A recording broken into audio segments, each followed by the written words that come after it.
लाडकी बहीण योजनेचा हप्ता ऐन निवडणूक काळामध्ये कुणाच्याही खात्यात दिला जाऊ नये या संदर्भात निवडणूक आयोगाला काँग्रेसचे नेते विजय वडेट्टीवार यांनी पत्र लिहिलेलं आहे। त्या संदर्भातली माहिती समोर आली आहे। निवडणूक लागण्याच्या आधीच हा हप्ता द्यायचा होता।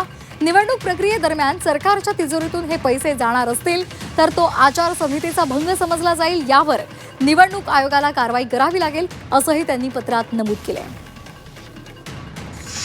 निवडणूक आयोगानं पत्र लिहिलं आहे की आता कोणाच्याही खात्यात द्यायचं असेल तर आचारसंहितेच्या पूर्वी द्या किंवा निवडणूक संपल्यानंतर पैसे द्या, तुम्ही देणारच असाल तर।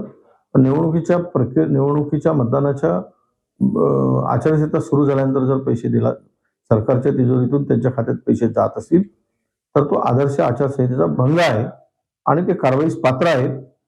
जर असं झालं तर तुम्हाला कारवाई करावी लागेल आणि ती करावी असं आम्ही पत्र पाठवलेलं आहे।